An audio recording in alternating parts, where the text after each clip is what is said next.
नमो नारायण प्रिय भक्तों। क्या आप जानते हैं कि त्रेता युग में जो सीता माता का रावण ने अपहरण किया था, वो वास्तव में असली सीता माता नहीं थी, बल्कि वो उस उच्च कोटि की भक्त थी जिन्हें अग्निदेव ने असली सीता जी की रक्षा के लिए वहां प्रकट किया था। और वही परम भक्त कलयुग में साक्षात भगवान श्री हरि से विवाह करने के लिए पृथ्वी से दोबारा प्रकट हुए थे। कहते हैं कि जब भक्त और भगवान का संबंध जुड़ता है तो संसारिक व्यवस्थाओं के बीच भी हृदय में एक अद्भुत शांति का अनुभव होता है। इस संपूर्ण आषाढ़ मास के दौरान हमारा यही प्रयास है कि हम प्रतिदिन प्रातःकाल आपको इन सुंदर पौराणिक कथाओं का श्रवण कराएं, जिससे आपके जीवन के सारे कष्ट दूर हो जाए और घर में सुख शांति का वास हो। इसी सुंदर भाव के साथ आइए आज आषाढ़ मास की कथा का प्रारंभ करते हैं। तो आइए भगवान श्री विष्णु का नाम लेकर हमारी आज की कथा यात्रा को आगे बढ़ाते हैं और सुनते हैं आषाढ़ मास की कथा का चौथा पांचवा अध्याय। पिछली कड़ी में हमने सुना था कि राजा मित्र वर्मा के प्रतापी पुत्र आकाश राज एक महान चक्रवर्ती राजा बने थे। वे पत्नीव्रती, सदाचारी और भगवान की भक्ति में रुचि रखने वाले एक बहुत ही महान राजा थे। एक समय की बात है जब वे संतान की प्राप्ति और महायज्ञ के लिए सोने के हल से भूमि जोत रहे थे, तब भूमि के भीतर से एक अत्यंत सुंदर कन्या प्रकट हुई जो कमलों की शैया पर सोई हुई थी। राजा ने जैसे ही उस कन्या को अपनी गोद में उठाया और कहा कि यह आज से मेरी पुत्री है, ठीक उसी समय एक आकाशवाणी गूंजी। आकाशवाणी ने कहा, हे राजन, तुम बिल्कुल सत्य कह रहे हो। वास्तव में यह पुत्री तुम्हारी ही है।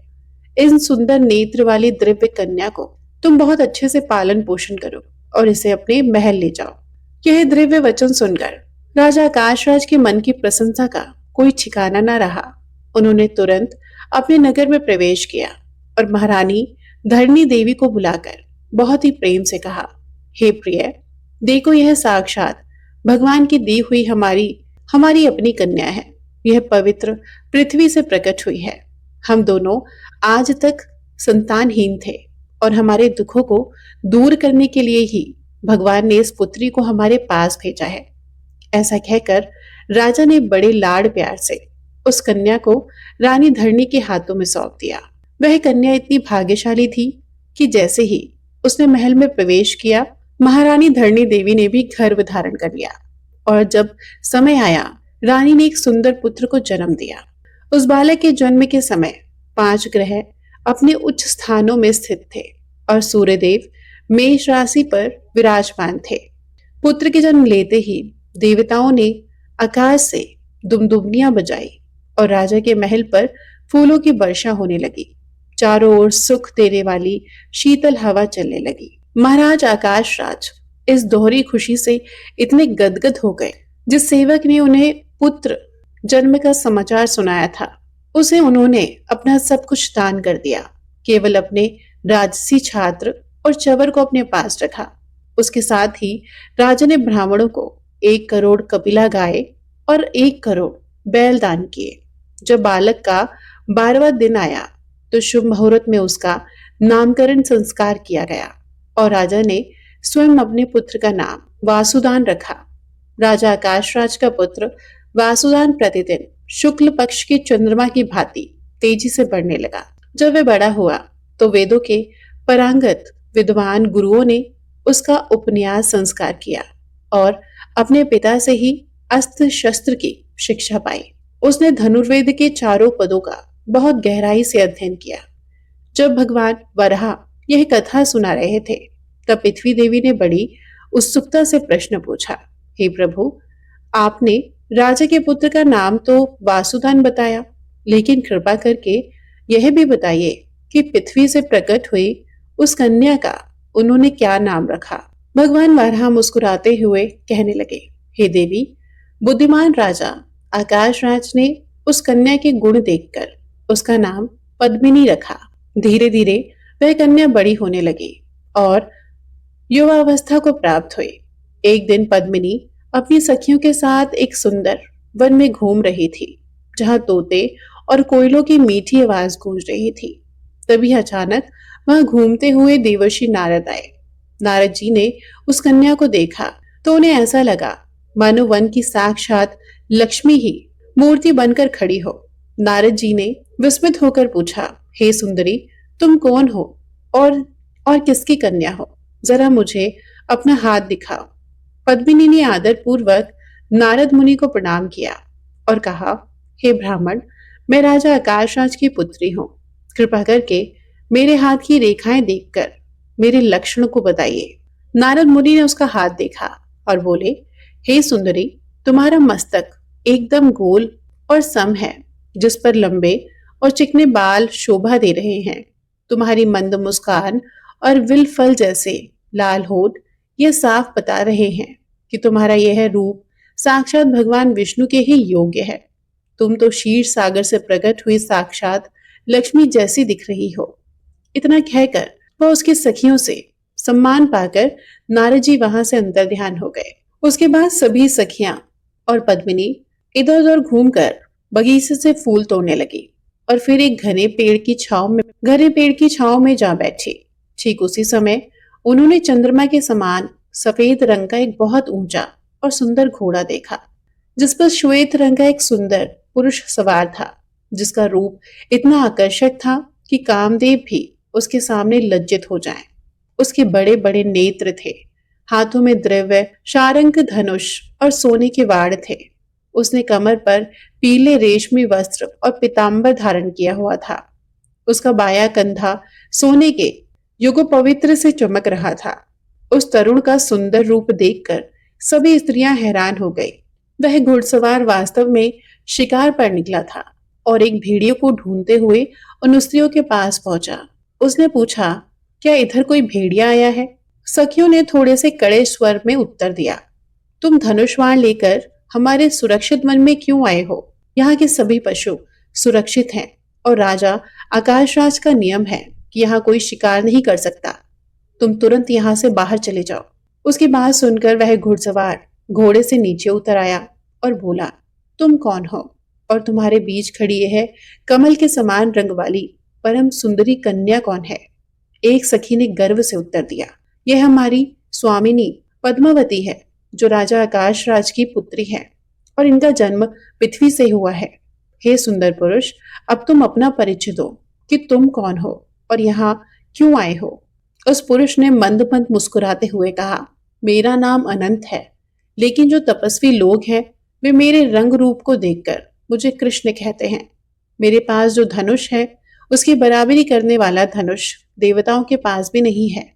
लोग मुझे वेंकटाचल पर्वत पर रहने वाला वीरपति भी कहते हैं।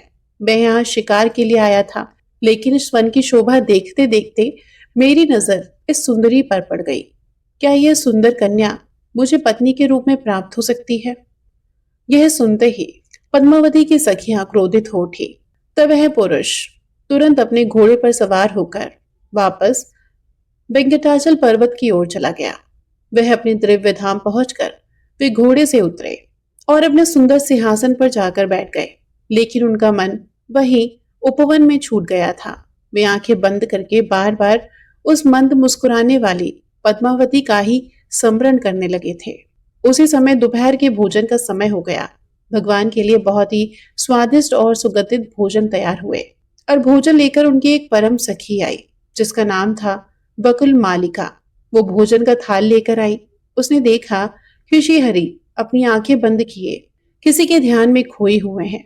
वकुल मालिका ने चरणों में प्रणाम करके कहा, हे देवादिदेव, उठिए, आपके लिए बहुत ही उत्तम रसोई तैयार की गई है, कृपा करके भोजन ग्रहण करें।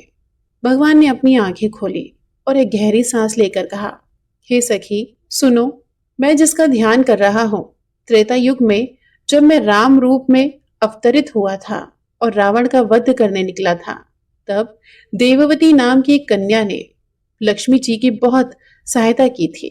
असली लक्ष्मी जी राजा जनक के यहाँ सीता के रूप में प्रकट हुई थी। जब हम वन में थे और मरीच राक्षस का वध करने आश्रम से बाहर गए थे और पीछे से लक्ष्मण भी आ गए, तब रावण सीता का हरण करके ले गया। उस समय मेरे आश्रम के अग्निदेव रावण की इस चाल को समझ गए वे असली सीता जी को सुरक्षित अपने साथ पाताल लोक ले गए और अपनी पत्नी स्वाहा की देखरेख में सौंप दिया। लेकिन रावण के सामने कुटिया में किसी को होना तो था। पूर्व काल में उसी देववती को रावण ने स्पर्श करने की कोशिश की थी, जिससे दुखी होकर उसने अग्नि में अपने प्राण त्याग दिए थे। अग्निदेव ने उसी देववती को ठीक सीता जी के जैसा स्वरूप दे दिया और हमारी कुटिया में छोड़ दिया।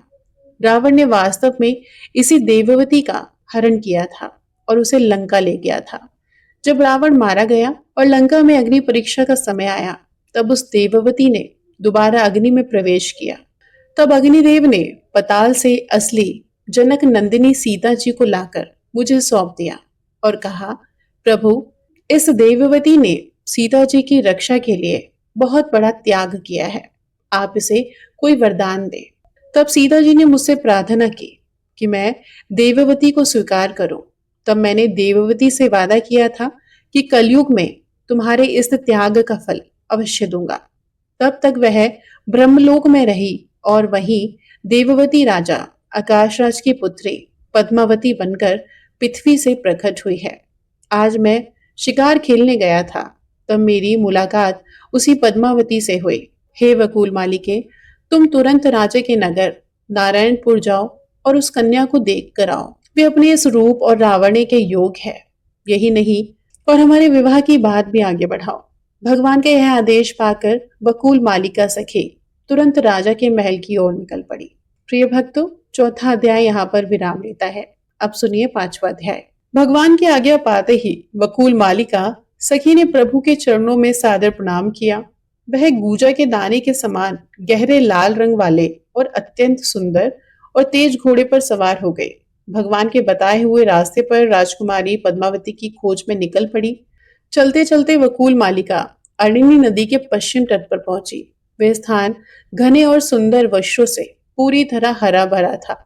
वहां पास में ही अगस्त्येश्वर महादेव का एक पवित्र मंदिर था। वकुल मालिका ने अपने लाल घोड़े को वहीं रोका और नीचे उतरकर नदी के शीतल जल में स्नान किया, जल पिया और थोड़ी देर नदी के किनारे विश्राम करने लगी। उसी समय राजा आकाश राज के राजभवन से बहुत सुंदर स्त्रियां और कन्याएं पूजा की थाली लेकर मंदिर की ओर आरती दिखाई दी। वे सब के सब कोई और नहीं, पद्मावती की प्रिय सखियां थी। उन्हें वहां देखकर वकुल मालिका उठ खड़ी हुई और उनके पास जाकर बड़े ही मधुर स्वर से पूछने लगी, हे सुंदरियो, तुम कौन हो? तुम्हारे वस्त्र, आभूषण और गले के हार तो बड़े ही विचित्र और राजसी लग रहे हैं। तुम सब कहाँ से आई हो और इस निर्जन वन में तुम्हारा यहाँ क्या कार्य है?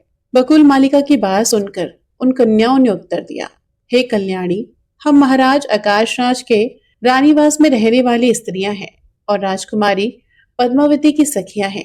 एक दिन हम सब राजकुमारी को साथ लेकर इस वन में विहार कर रहे थे। वन में फूल तोड़ते तोड़ते जब हम थक गए तो एक घने वृक्ष की शीतल छाया में जा बैठे। ठीक उसी समय हमें एक अद्भुत और परम सुंदर पुरुष दिखे। उनके शरीर की चमक इंद्रनील मणि के समान सावली और अत्यंत तेजस्वी थी। उनकी छाती को देखकर ऐसा लगता था मानो साक्षात लक्ष्मी जी का निवास स्थान हो। उनकी दोनों भुजाएं बहुत विशाल और बलशाली थी और कमर पर उन्होंने पीला पीतांबर धारण किया था। उनके हाथ में सोने का धनुष और दूसरे हाथ में बाण था और मस्तक पर दिव्य मुकुट चमक रहा था। हे सुभागे, उस सांवले पुरुष को देखते ही सोने के समान गोरे रंग वाली हमारी कमल नैनी सखी पद्मावती सहसा बोल उठी, देखो देखो।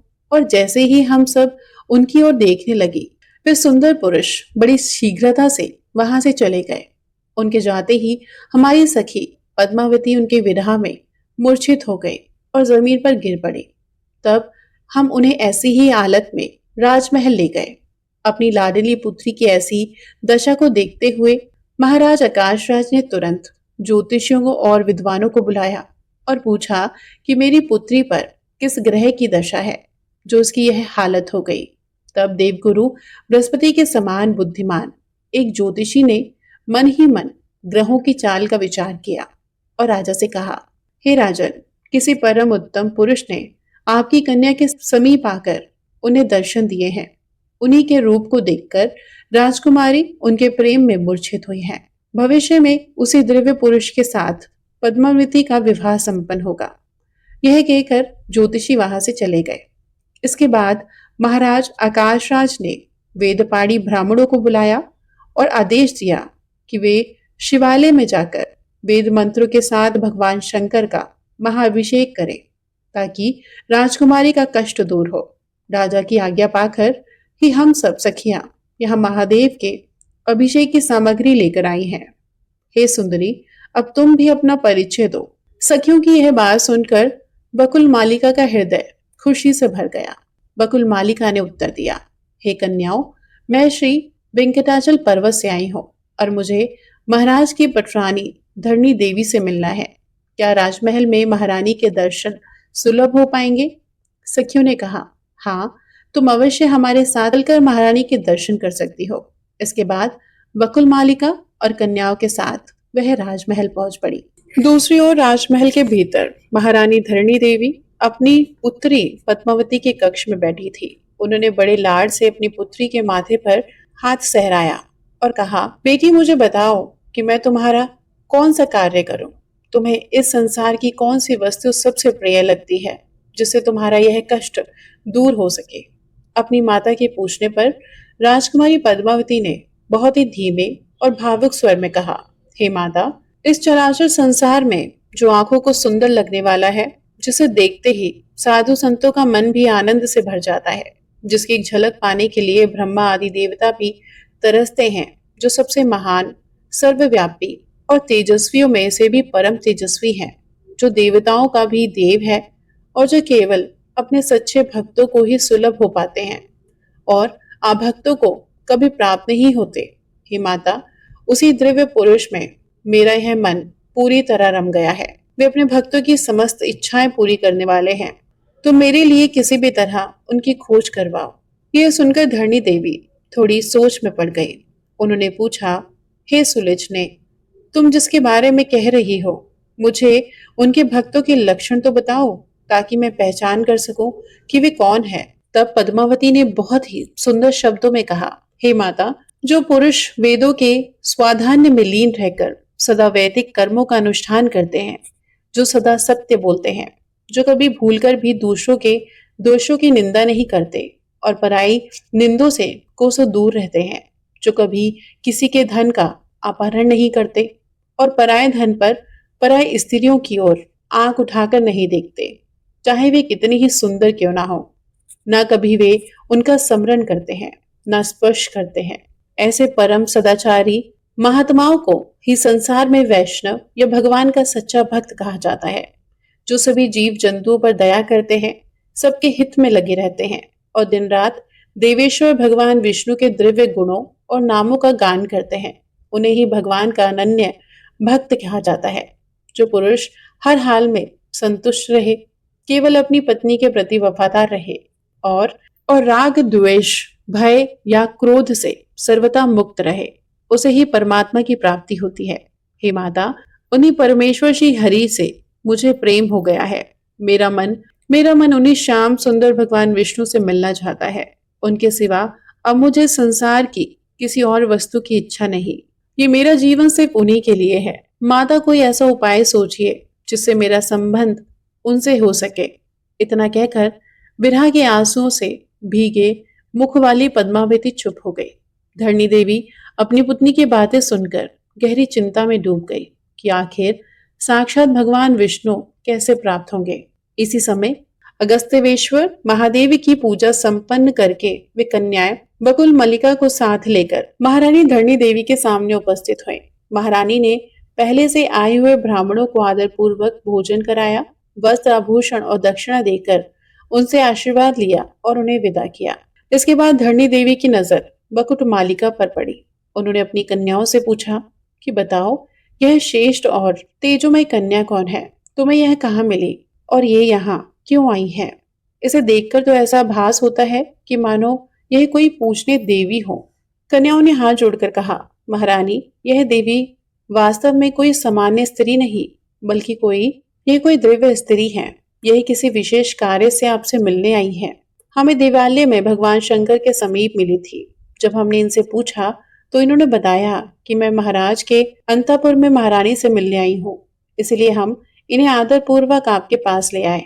तब महारानी धरणी देवी ने बकुल मालिका की ओर देखा और उनसे आदर पूर्वक पूछा, हे कल्याणी, तुम कहाँ से आई हो और और मुझसे तुम्हें क्या कार्य है? कृपा करके मुझे सच सच बताओ। बकुल मालिका ने हाथ जोड़कर अत्यंत मधुर वाणी में कहा, हे महारानी, मैं पवित्र वेंकटाचल पर्वत से आई हूँ। मेरा नाम बकुल मालिका है।